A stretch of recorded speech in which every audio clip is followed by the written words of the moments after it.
نحمده ونصلي على رسوله الكريم اما بعد فاعوذ بالله من الشيطان الرجيم بسم الله الرحمن الرحيم ومن الناس من يقول آمنا بالله وباليوم الآخر وما هم بمؤمنين۔ معزز سامعین، آپ حضرات نے کل کے درس میں سنا منافقین کی علامات، 4 علامتیں احادیث کے اندر بیان کی گئی ہیں، اور کچھ علامات اللہ رب العزت نے قرآن مجید کے اندر بھی بیان فرمائی ہیں۔ سب سے پہلی علامت اور نشانی منافق کی یہ ہے جو اللہ رب العزت نے قرآن مجید کے اندر بیان فرمائی، فَإِذَا قَامُوا إِلَى الصَّلَاةِ قَامُوا كُسَالَىٰ، جب نماز کے لیے کھڑے ہوتے ہیں تو سستی کرتے ہیں۔ لہذا اگر کوئی شخص نماز کے لیے کھڑا ہونے میں سستی کرتا ہے تو یہ سمجھ لینا چاہیے کہ اس کے اندر نفاق کی علامت موجود ہے۔ یہ اللہ رب العزت نے قرآن مجید کے اندر بیان فرمائی، یہ ایک علامت۔ دوسری علامت جو قرآن مجید کے اندر منافقین کی بیان کی گئی ہے، وَلَا يَذْكُرُونَ اللَّهَ إِلَّا قَلِيلًا، منافق اللہ تعالیٰ کا ذکر بہت کم کرتے ہیں، کہانیوں کے پیچھے پڑے رہیں گے، ناولوں کے پیچھے پڑے رہیں گے، کھیل کے اندر مشغول ہوں گے، دنیا کے سارے کام وہ کریں گے، لیکن اللہ کے ذکر کے لیے ان کے پاس ٹائم نہیں ہوگا۔ یہ منافق کی موٹی موٹی علامتیں ہیں، 4 احادیث کے اندر بیان ہوئیں، 2 اللہ رب العزت نے قرآن مجید کے اندر بیان فرمائیں۔ اب ہمیں اپنی گریبان میں دیکھنا چاہیے کہیں یہ علامتیں ہمارے اندر موجود تو نہیں ہیں، اگر ہیں تو اس کا ازالہ کیا جائے۔ اللہ رب العزت فرماتے ہیں وَمِنَ النَّاسِ مَن يَقُولُ آمَنَّا بِاللَّهِ وَبِالْيَوْمِ الْآخِرِ۔ وَمِنَ النَّاسِ کے اندر من تبعیضیہ ہے، یعنی کہ بعض لوگ کہتے ہیں، سارے نہیں، بعض لوگ کہتے ہیں کہ ہم ایمان لائیں اللہ تعالیٰ پر اور آخرت کے دن پر۔ اللہ رب العزت فرماتے ہیں وما ہم بمؤمنین، حالانکہ وہ ایمان لانے والے نہیں ہیں، کیونکہ وہ صرف زبانی تو کہتے ہیں کہ ہم مومن ہیں، لیکن ان کے دل کے اندر ایمان نہیں ہے، وہ دل سے اس کو تسلیم نہیں کرتے۔ یخادعون اللہ والذین آمنوا،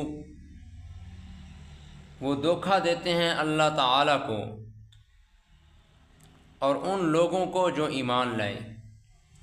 سوال یہ ہوتا ہے کہ دھوکہ تو اس کو دیا جا سکتا ہے جس کو علم نہ ہو، آگے جس کو دھوکہ دیا جا رہا ہے اس کو علم نہیں ہے، یہ بندہ اس کو دھوکہ دیتا ہے، لیکن اللہ رب العزت سے تو کوئی چیز مخفی نہیں ہے، تو پھر رب تعالیٰ کو یہ کس طرح دھوکہ دیتے ہیں؟ مفسرین کرام، علماء کرام نے اس کا جواب دیا، صنعہم کا صنع خادین، ان کا معاملہ دھوکہ دینے والے کے معاملے کی طرح ہوتا ہے، یعنی کہ ایک جس طرح دھوکہ دینے والا کسی دوسرے شخص کو دھوکہ دیتا ہے، وہ اس کے ساتھ جو معاملات کرتا ہے، فراڈ کرتا ہے، جھوٹ بولتا ہے، یہ منافقین بھی اللہ رب العزت کے ساتھ ویسے ہی معاملہ کرتے ہیں، حالانکہ اللہ رب العزت سارا کچھ جانتے ہیں، ورنہ حقیقتاً کون اللہ رب العزت کو دھوکہ دے سکتا ہے؟ یہ صرف دھوکے کی شکل بناتے ہیں جس طرح دھوکہ دینے والا دھوکہ دیتا ہے۔ والذین آمنوا، اور ان لوگوں کو دھوکہ دیتے ہیں جو ایمان لائے۔ کس چیز کا دھوکہ دیتے ہیں؟ ان کو کہتے ہیں آمنا، کہ ہم ایمان لائے، حالانکہ حقیقتاً یہ ایمان لانے والے نہیں ہوتے، صرف مسلمانوں کو دھوکہ دینے کے لیے کہتے ہیں کہ ہم بھی مومن ہیں۔ اللہ رب العزت فرماتے ہیں وما یخدعون الا انفسہم وما یشعرون، نہیں وہ دھوکہ دیتے مگر اپنی جانوں پر، اپنی جانوں کو، یعنی کہ ان کے دھوکے کا وبال اللہ رب العزت فرماتے ہیں وہ ان کی جانوں پر پڑے گا، وما یشعرون، اور وہ شعور بھی نہیں رکھتے۔ معزز سامعین، یہاں ایک آپ بات ذہن نشین کر لیں، ایک ہوتا ہے علم اور ایک ہوتا ہے شعور۔ علم تو عقل والی مخلوق کے ساتھ خاص ہے، یعنی کہ جن کے اندر عقل ہے علم ان کے ساتھ خاص ہے، جیسے انسان ہیں، جنات ہیں، فرشتے ہیں۔ اور ایک ہوتا ہے شعور۔ شعور کا معنی ہوتا ہے کہ اپنے اوپر آنے والے حالات کا ادراک اور احساس کرنا، جیسے جانور کہ جب ان کو بھوک لگتی ہے، گرمی لگتی ہے، سردی لگتی ہے تو ان کو ادراک ہوتا ہے، ان کو احساس ہوتا ہے، وہ اس کو محسوس کرتے ہیں، اس کو کہتے ہیں شعور۔ اللہ رب العزت نے منافقوں کے بارے میں فرمایا وما یشعرون، یہ شعور نہیں رکھتے، یعنی ان کے اندر اتنا بھی شعور نہیں ہے جتنا کہ حیوان کے اندر ہوتا ہے۔ وہ اپنے اوپر آنے والے نقصان کو محسوس کرتا ہے، گرمی سردی کو محسوس کرتا ہے، لیکن ان منافقین کے اندر اتنا بھی شعور نہیں ہے کہ یہ اپنے اوپر آنے والے نقصانات کو محسوس کر سکیں۔ اللہ رب العزت فرماتے ہیں فی قلوبہم مرض، ان کے دلوں کے اندر مرض ہے، یعنی کہ ان کے دلوں کے اندر نفاق والی بیماری ہے۔ لوگ دن بدن نیکیاں کما رہے ہیں، نیکیوں کے اندر آگے بڑھ رہے ہیں، نصارع لہم فی الخیرات، کہ اللہ رب العزت فرماتے ہیں وہ نیکیوں کے اندر آگے بڑھ رہے ہیں، لیکن منافقین یہ نفاق کے اندر بڑھ رہے ہیں۔ فزادہم اللہ مرضا، اللہ رب العزت نے ان کی مرض کو، ان کے نفاق کو بڑھا دیا ہے۔ وَلَهُمْ عَذَابٌ علیم، اور ان کے لیے دردناک عذاب ہے، زیادہ سے زیادہ عذاب، سخت عذاب منافقوں کے لیے ہوگا قیامت کے دن۔ ان المنافقین فی الدرک الاسفل من النار، یہ جہنم کے نچلے سے نچلے طبقے میں ہوں گے منافقین۔ کیوں ہوگا ان کے عذاب؟ بما کانوا یکذبون، اس وجہ سے کہ وہ تکذیب کرتے ہیں، جھٹلاتے ہیں، حق کو جھٹلاتے ہیں۔ کہتے ہیں کہ ہم زبانی تو کہتے ہیں کہ ہم ایمان لائے اور آخرت کے دن پر بھی ہمارا ایمان ہے، اللہ رب العزت پر بھی ہمارا ایمان ہے، لیکن دل سے نہیں مانتے۔ وَإِذَا قِيلَ لَهُمْ، اور جس وقت ان کو کہا جاتا ہے لا تفسدوا فی الارض، زمین کے اندر فساد نہ مچاؤ، کیونکہ جھوٹ بولنا، وعدہ خلافی کرنا، خیانت کرنا، یہ ساری چیزیں زمین کے اندر فساد مچانا ہے۔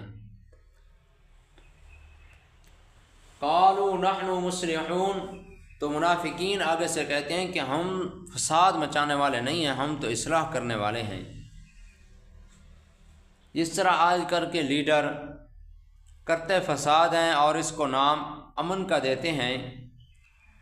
بھئی امن کے نام سے تو کچھ نہیں بنے گا جب تک حقیقت کو نہ دیکھا جائے۔ دنیا آج کل حقیقت کو دیکھتی ہے، صرف زبان سے یہ نعرہ لگا دینا کہ بھئی ہم امن کے دائی ہیں، امن کے دائی ہیں، لیکن ان کے کام فساد والے ہوں، زمین کے اندر فساد مچانا، بددیانتی کرنا، ظلم کرنا، وعدہ خلافیاں کرنا، یہ ساری چیزیں فساد کے اندر آتی ہیں۔ اب لیبل تو لگایا ہوا ہے امن کا، لیکن نیچے جو کام ہیں ان کے وہ سارے فساد والے ہیں، خود کو کہتے ہیں کہ ہم امن کے دائی ہیں۔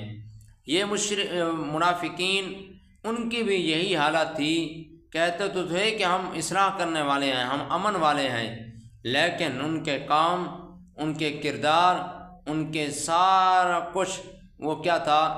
فساد فی الارض تھا، زمین کے اندر فساد مچانا۔ ان کا مشن بھی یہی تھا کہ اللہ رب العزت ہماری اس سے حفاظت فرمائے۔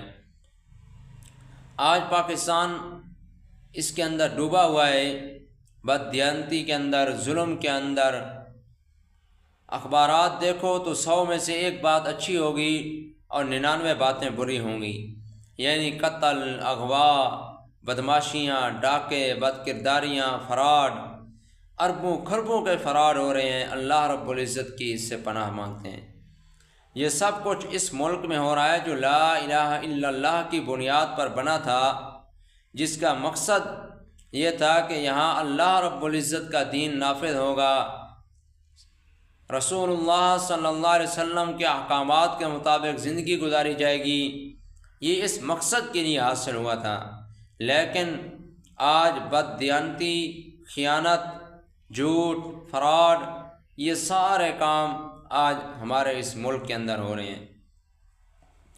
پاکستان بنانے میں مسلمانوں نے بڑی قربانیاں دی ہیں، علماء کرام کی اس کے اندر شہادتیں ہیں۔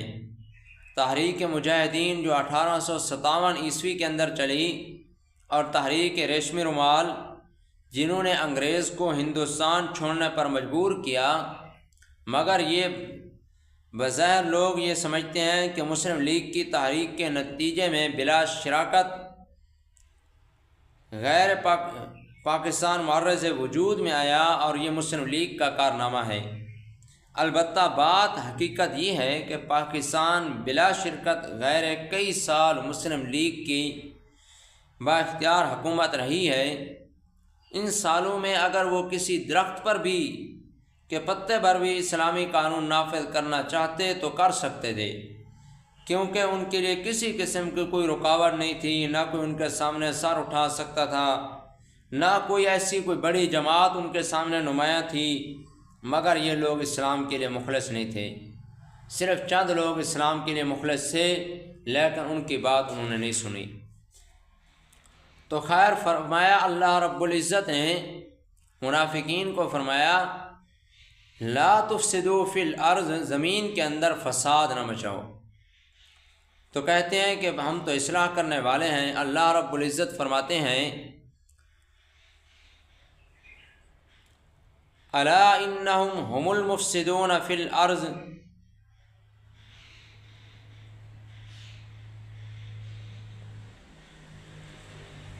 الا انہم هم المفسدون، بے شک وہی ہیں فساد کرنے والے۔ اللہ رب العزت فرماتے ہیں یہی لوگ ہی ہیں فساد کرنے والے جو کہتے ہیں کہ ہم تو اصلاح کرنے والے ہیں،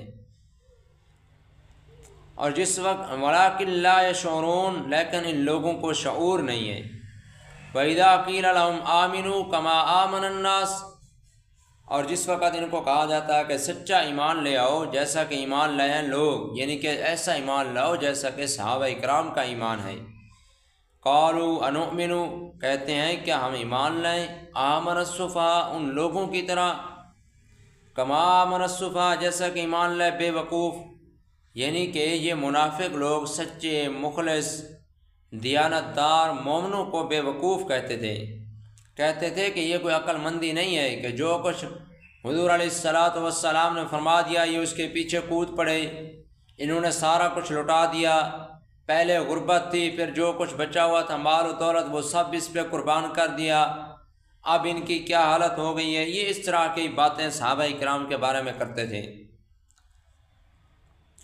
اللہ رب العزت فرماتے ہیں کہ جس وقت انہوں نے کہا کہ کیا ہم ایمان لائیں ان لوگوں کی طرح جو ایمان لائے بے وقوف، تو اللہ رب العزت نے فرمایا الا انہم هم السفہاء، خبردار یہی لوگ منافقین ہی بے وقوف ہیں، ولکن لا یعلمون، لیکن وہ جانتے نہیں ہیں۔ وَإِذَا لَقُوا الَّذِينَ آمَنُوا، اور جس وقت وہ ملاقات کرتے ہیں ان لوگوں سے جو ایمان لائے، یعنی کہ یہ منافقین جب مخلص صحابہ اکرام سے ملتے تو ان کو کہتے آمنا، ہم ایمان لائے، ہم تمہارے جیسے مومن ہیں، ہم ایمان لائے، ہم حضور علیہ السلام کی ذات کو مانتے ہیں، اللہ رب العزت کی وحدانیت کا اقرار کرتے ہیں۔ لیکن وَإِذَا خَلَوْا إِلَىٰ شَيَاطِينِهِمْ، جب یہ اپنے وڈیروں کے پاس جاتے، اپنے لیڈروں کے پاس جاتے، سرداروں چودھریوں کے پاس جاتے، قالوا انا معکم، ان کو کہتے ہم تمہارے ساتھ ہیں۔ باقی جو تم نے سنا ہے کہ ہم نے مومنوں کو کہا، صحابہ اکرام کو کہا آمنا، ہم ایمان لائے، یہ ہم ان کے ساتھ انما نحن مستہزئون، ہم ان کے ساتھ مذاق کرتے ہیں۔ اللہ رب العزت فرماتے ہیں اللہ یستہزئ بہم، اللہ تعالی ان کو ان کے استہزاء کا بدلہ دے گا۔ وَيَمُدُّهُمْ فِي طُغْيَانِهِمْ يَعْمَهُونَ، اور اللہ رب العزت ان کو مہلت دیتا ہے اپنی سرکشی میں سرگرداں حیران پھرتے ہیں، جتنا دھوکہ دے سکتے ہیں دے لیں، جو حرام کما سکتے ہیں اور کھا سکتے ہیں کر لیں، رسی ڈھیلی چھوڑیے۔ اللہ رب العزت نے احادیث میں آتا ہے، اللہ رب العزت فرماتے ہیں ان اللہ تعالی لیملی ظالما حتی اذا اخذہ لم یفلت، بے شک اللہ تعالی ظالم کی رسی ڈھیلی چھوڑ دیتا ہے، یہاں تک کہ جب اس کی رسی کو سختی سے پکڑتا ہے تو چھوڑتا نہیں ہے۔ آگے بھی منافقین کی بدکاریاں اور بدماشیوں کا ذکر ہے۔ اللہ رب العزت سے دعا ہے جو کچھ پڑھا اور سنا اللہ رب العزت اس پر عمل کرنے کی توفیق عطا فرمائے اور منافقت سے بچائے اور منافقت والے اعمال سے بچائے۔ اللہ رب العزت اپنے احکام اور رسول اللہ صلی اللہ علیہ وسلم کے طریقے کے مطابق زندگی گزارنے کی توفیق عطا فرمائے۔